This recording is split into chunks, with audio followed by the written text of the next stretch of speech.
You are not invited to my 60th birthday party, Emily. I have already told everyone it will be a small, elegant evening with the right people. Your sister helped me choose the guest list. She understands what this day means for our family standing. You would only make things awkward with your business talk and practical questions. We decided it is better if you stay home. It is not personal. It is about protecting the image we have spent years building. If you cannot support that, then perhaps you have already chosen where your loyalties lie. Do not make this harder than it needs to be. Hi, my name is Emily Carson. I am 30 years old. That phone call came on a Tuesday afternoon while I was sitting at my desk in the small logistics office I had built from scratch in Denver. I had spent the past 6 months arranging my mother's milestone birthday celebration at the Grandview Hotel using my company accounts to lock in corporate discounts on the ballroom, the catering, and the floral arrangements. She had no idea the money was coming from me. She believed my father had quietly set aside funds or that her friend Karen had pulled strings with vendors. The truth was simpler and uglier. I had been quietly subsidizing the lifestyle she presented to her social circle for years. The moment she hung up, the silence in my office felt heavier than usual. I stared at the printed vendor contracts stacked on my desk. Every signature line had my company name. Every deposit had cleared through my accounts. I had told myself it was easier to keep the peace than to force a confrontation about money and appearances. That lie had just been ripped away in 4 short sentences. I picked up the phone and called the first vendor on the list. The catering manager answered on the second ring. I gave him my account number and told him to cancel the entire order. He asked if I was sure. I said yes. The same conversation repeated with the florist, the lighting company, and the hotel events coordinator. Each time I heard the same pause and the same polite question about the forfeited deposits. Each time I gave the same answer. By the end of the hour, every major vendor had been released. The ballroom at the Grandview was no longer reserved under my company's name. My assistant Sophie walked in as I was finishing the last call. She set a folder on my desk and hesitated. Everything all right, she asked. I told her the birthday contracts were canceled and that we needed to document every refund and every communication. She nodded and left without asking why. Sophie had worked with me long enough to know when to leave things alone. That evening, I drove home to my condo in the Capitol Hill neighborhood. The traffic on Colfax was slow, the usual mix of commuters and delivery vans. I kept the radio off. My mind kept replaying my mother's voice. The calm way she had explained that my presence would ruin the evening. The way she had used my sister Rebecca as the example of someone who understood. I had heard variations of that comparison my entire life, but it had never been delivered with such finality. The next morning, a text from my sister arrived while I was reviewing a new client proposal. Mom says you're choosing not to come to the party. I hope you're okay with that. I did not reply. 2 hours later, another message came from the same number. She's really upset you're making this about you. Can you just let it go for once? I set the phone face down and went back to work. By lunchtime, Karen Mitchell had already started making calls. Karen had been my mother's closest friend for 20 years, the kind of woman who remembered every slight and repeated every rumor with the authority of someone who believed she was protecting the family. She called my aunt first, then a cousin who still lived in the old neighborhood.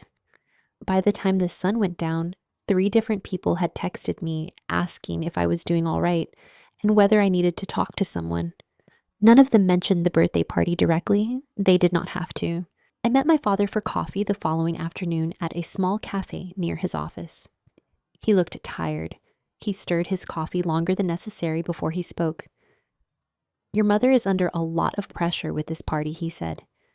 She just wants everything to feel right. I asked him if he knew I had been the one paying for the venue and the food. He looked at the table. She told me not to worry about the money, he said quietly. That was all he offered. He did not ask me to reinstate the contracts. He did not defend the decision to exclude me. He finished his coffee and said he needed to get back to work. That night, I received an email from the Grandview Hotel's events manager. Someone using my company's vendor identification number had attempted to rebook the ballroom for the same date at a much lower rate. The request had been flagged because the routing information did not match our usual corporate profile. The manager wanted to know if the new booking was authorized. I wrote back that it was not and asked him to block any further attempts under our account. The next morning, Karen called me directly. Her voice was bright and concerned in the way that always made my stomach tighten. Emily, I heard about the mix up with the hotel. Your mother is devastated. She thinks you're trying to punish her. I told Karen the booking had been made without my permission and that I had already canceled the original contracts. There was a short pause. You know how much this day means to her, Karen said. Sometimes we have to put family first, even when it hurts. I ended the call. 2 days later, I received a certified letter at my office. It was printed on cheap paper and signed with a shaky version of my mother's signature. The letter demanded that I wire $50,000 to a new account within 48 hours or face legal consequences for breach of family agreement. The language was clumsy. The account number belonged to a personal checking account I recognized as my father's. I folded the letter and placed it in the bottom drawer of my desk. That same afternoon, Mark Sullivan, a potential client I had been courting for months, called to reschedule our lunch meeting. He said he had heard some family concerns through mutual contacts and wanted to make sure everything was stable before moving forward with a large corporate retreat. I told him I understood and suggested we meet anyway. He agreed, but his voice had lost the easy warmth it usually carried. I sat at my desk after the call and looked at the stack of vendor cancellation confirmations. The numbers were clean, the ledger was balanced, my company was protected. Everything else felt like it was sliding sideways. I had one more conversation to get through before I could decide what came next. The lunch with Mark Sullivan was the conversation I could no longer put off. I met him at a quiet restaurant downtown the next afternoon. He was already seated when I arrived, scrolling through his phone with a tight expression. He set the device face down as I pulled out the chair across from him. Emily, I appreciate you coming, he said. His tone was careful. I wanted to talk in person before we moved forward on the retreat contract. I nodded and waited. Mark had been straightforward in every previous conversation. The shift in his voice told me this would not be. He picked up his phone again, tapped the screen, and slid it across the table. A screenshot of a text thread filled the display. Karen's name sat at the top. The messages were from the night before. One line stood out in the middle of the chain. Emily is having one of her episodes again. She canceled everything for Deborah's party out of spite. I'm worried she's going to drag the whole family into something ugly. You might want to be careful doing business with her right now. I read it twice. The words were Karen's, but the phrasing carried my mother's fingerprints, the same calm certainty she had used on the phone when she uninvited me. Mark pulled the phone back. I got this from a mutual contact this morning. I don't usually pay attention to family drama, but when it touches a potential six-figure contract, I have to ask, is there something I should know? I reached into my bag and took out the certified letter I had received 2 days earlier. I placed it on the table between us. This arrived at my office. It demands $50,000 or threatens legal action. The signature is my mother's. The account it wants the money sent to belongs to my father. Mark glanced at the letter, then back at me. His face did not change, but his fingers tightened around his water glass. I've known your family situation for a while, he said quietly. My wife runs in the same circles as Karen. There have been whispers about bounce checks and maxed credit lines for months. I assumed it was gossip. This letter makes it harder to ignore. The table between us felt suddenly smaller. Mark had just confirmed the core secret I had protected for years. The image my mother fought so hard to maintain was already cracking in the very circles she wanted to impress, and Karen was actively widening the cracks. My phone vibrated in my pocket. I ignored it. Mark's phone lit up a second later. He glanced at the screen, frowned, and silenced it without reading the message. That's Karen again, he said. She's been texting me all morning, asking if I've spoken to you yet. I folded the demand letter and put it back in my bag. I canceled the contracts because my company cannot legally sponsor an event for someone who has explicitly told me I am not welcome. That decision is final. If you want to move forward with the retreat, I will send you the updated proposal by tomorrow. If the family drama changes your mind, I understand. Mark studied me for a long moment. I don't like being pulled into personal conflicts, he said, but I also don't like working with people who hide major instability. Send the proposal. I'll review it tonight. No promises. We finished the meal in near silence. When the check came, I reached for it. Mark let me pay. Outside the restaurant, he shook my hand and walked toward his car without looking back. The moment he was out of sight, I checked my phone. 3 missed calls from my sister, 1 text from Karen that read, "Only we need to talk now." I did not call anyone back. I drove straight to my office. Sophie met me at the door with a printed email. "The Grandview called again," she said. "Someone tried to use our vendor ID this morning to book a smaller ballroom at the Harbor Inn for the same date. The manager there flagged it and called us directly.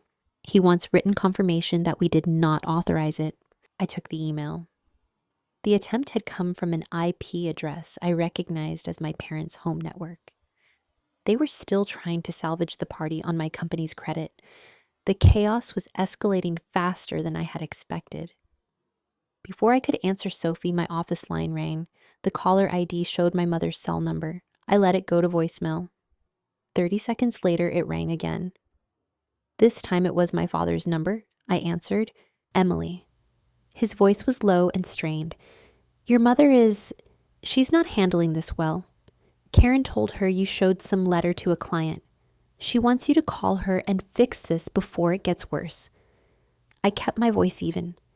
Fix what exactly? The fact that she uninvited me, or the fact that she is now trying to book venues under my company's name without permission? There was a long pause. In the background, I could hear my mother's voice rising sharp and unsteady. "She says if you do not reinstate the original vendors, she will have no choice but to tell everyone what you have done. She says you are destroying her reputation on purpose." I looked at the printed email from the Harbor Inn still in my hand. The attempts to use my credentials had already created a paper trail that could damage my company if anyone decided to investigate. My father was asking me to clean up a mess my mother had started and was now making worse by the hour. I am not reinstating anything I said, and if she or Karen contacts any more of my clients, I will document every call and every message. Tell her that. I hung up before he could answer.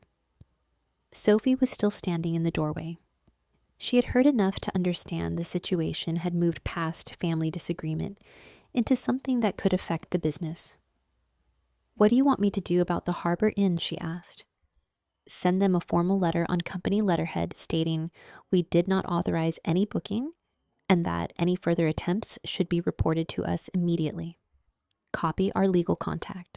She nodded and left. I sat at my desk and opened the folder containing the original vendor contracts. Every page was now stamped with cancellation notices. The numbers were still clean. The protection I had built for my company was holding. Everything else around it was coming apart in unpredictable, desperate moves. My phone lit up again. This time it was a text from Rebecca. "Mom is crying in the kitchen. Karen is there. They are saying you forged that letter to make Mom look crazy. I don't know what to believe anymore. Can you please just call her?" I set the phone down without replying. The family was fracturing in real time, and every attempt to pull me back in was only making the cracks wider. I had one clear decision left before the situation spun completely out of anyone's control. I decided the only way to stop the spiral was to meet the problem where it had landed. I called a lawyer named David Ellis first. He had handled a vendor dispute for my company 2 years earlier and knew how to keep things clean. I gave him the details of the demand letter and the unauthorized booking attempts. He listened without interrupting, then told me to document everything and meet the Harbor Inn manager in person with a formal statement. "Do not engage with your family until we have the paper trail locked down," he said. "One emotional phone call can turn a civil matter into something that follows your business for years." I drove to the Harbor Inn that evening. The building sat on the industrial edge of the city, the kind of place that rented ballrooms by the hour to whoever could scrape together a deposit. Brian Hayes, the night manager, was waiting in the small office behind the front desk. He was a tired-looking man in his 50s who had clearly dealt with too many last-minute disasters. I handed him the letter David Ellis had drafted and the printed confirmation that my company had canceled all prior bookings. Brian read it slowly. "Someone using your vendor ID tried to lock in this room this morning," he said. "They promised a wire transfer that never came. When I called the number on file, it went to a woman who started yelling about family betrayal. I had to threaten to call the police just to get her off the line. Before I could answer, the lobby doors opened behind me.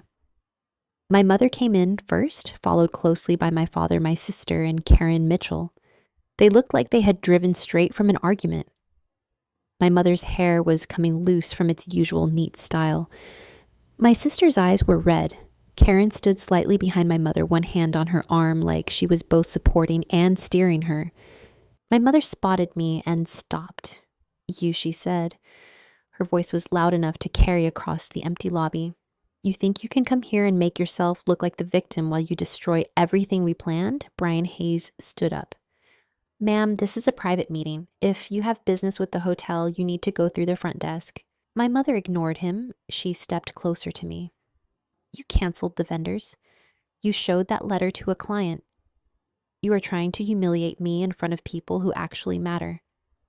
Karen told me what you did. She said you want everyone to know we needed your help." Karen nodded from behind her. "Emily, this has gone too far. Your mother has worked her whole life to give you and your sister a certain kind of life.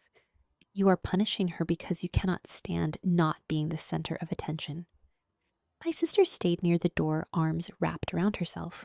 My father looked at the floor. The only sound for a moment was the hum of the vending machine in the corner. I kept my voice steady. "I canceled contracts that were in my company's name after you told me I was not welcome at the event. That is a business decision, not punishment. The letter demanding money was sent to my office with your signature on it. I showed it to Mark Sullivan because he asked why there were rumors about my stability. I did not forge anything." My mother's face flushed. "You always have to turn everything into a spreadsheet. You could have just let us have the party and stayed out of the way. Instead, you made sure everyone knows we had to use your accounts. You want us to look small?" Karen stepped forward. "She's right, Deborah. Emily has always kept score. She thinks because she writes checks, she gets to decide who belongs where. Some people are meant to host, some people are meant to work." The words landed exactly where Karen intended. They were the same quiet contempt my mother had used on the original phone call, now delivered through her closest friend. I felt the old reflex to explain myself, to list every deposit I had covered over the years, every time I had smoothed over a bounced payment so the image stayed intact. I let the reflex pass. Brian Hayes cleared his throat. "I need everyone who is not part of this booking discussion to leave the property. Miss Carson has already provided written confirmation that her company did not authorize any new reservation. If there are further attempts under her credentials, I will be forced to file a report." My mother turned on him. "You cannot kick us out. This is still our event." "No," I said. "It is not. It never was. You wanted the appearance without the cost? I stopped paying for the appearance. That is the entire story." My father finally spoke, his voice low. "Emily, please. We can still fix this if you just transfer the money. We will pay you back when things settle." I looked at him. "There is no money to transfer that would fix what has already happened. The client I met with today is reconsidering the contract because he received messages from Karen about my episodes. My company's name is now attached to a flagged fraud attempt at this hotel. The only thing I can still control is how much further it spreads." My mother's voice cracked. "You are choosing your business over your family. After everything we did for you." I did not answer. There was nothing left to argue. I turned to Brian Hayes. "Is there anything else you need from me tonight?" He shook his head. "The statement is enough. I will make sure no further bookings go through under your ID." I walked past my mother, past Karen, past my sister, who was still crying quietly by the door. No one tried to stop me. Outside, the air was cool. I got into my car and sat for a moment with the engine off. My phone buzzed. It was Mark Sullivan. I answered. I just got off the phone with Karen, he said. She wanted to give me her side before I signed anything with you. I told her I do not take business advice from people who send screenshots of family fights, but I also cannot bring this kind of instability into a corporate retreat.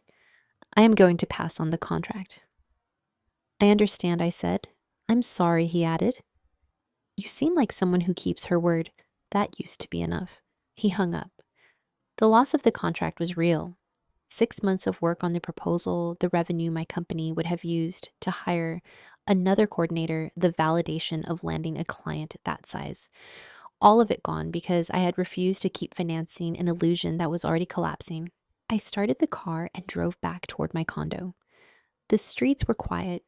I did not call my father. I did not text my sister. I did not answer the 3 calls that came from Karen's number on the way home. When I reached my building, I parked, went upstairs, and locked the door behind me. The next morning, Sophie brought me coffee and the morning reports. The Harbor Inn sent a confirmation that the attempted booking has been fully denied and logged. She said, David Ellis wants you to sign the statement he drafted about the demand letter. He says it protects you if they try anything else. I signed the documents she placed in front of me. Then I opened my email and sent Mark Sullivan a short note thanking him for his time and wishing him well with his event. I did not ask him to reconsider. I did not explain. Over the following weeks, the birthday party simply disappeared from conversation. No one in my family called to reschedule or to apologize. Karen stopped sending messages. My sister sent one text 2 weeks later that said, only, I hope you are okay. I did not reply. My father never reached out again. The company continued to grow. We landed 2 new clients through referrals that had nothing to do with my mother's social circle. Sophie was promoted. David Ellis became our regular counsel for vendor disputes. The money I had once funneled into keeping up appearances stayed in the business where it belonged. I still think about that night at the Harbor Inn sometimes, not with anger, with a strange, quiet clarity. My mother had spent decades teaching me that love and acceptance were conditional on how well I helped her maintain the story she wanted to tell about our family.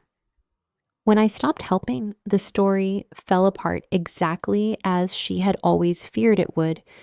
She blamed me for the collapse instead of the choices that made the collapse inevitable. Karen's role in it all became clear later. She had been the one pushing my mother to exclude me, framing it as protection of the family image. She had also been the one quietly positioning herself as the helpful friend who could step in and host smaller gatherings when the big one fell through. The irony was that once the illusion was gone, the social circle my mother had wanted so badly had no use for either of them. Karen stopped calling. My mother was left with the consequences of every decision she had made while trying to look like someone she was not. I did not win anything that night. I did not get an apology or a restored relationship or even the satisfaction of a dramatic public reckoning. I simply stopped participating in a system that required me to lie about who paid for the life my family pretended to live.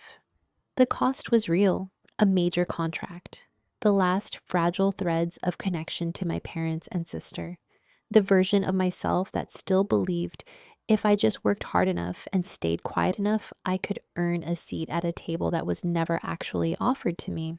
What remained was simpler, my company, my own money, my own time. No more middle of the night calculations about how much I could afford to lose this month to keep someone else's story intact. No more pretending that financial support would eventually translate into basic respect. I chose to walk away while I still had something left to walk toward. That choice did not feel like victory. It felt like the only honest option left once every other option had been taken off the table by other people's decisions. Some days the quiet is still heavy. Most days it is just quiet. I have learned to live with both.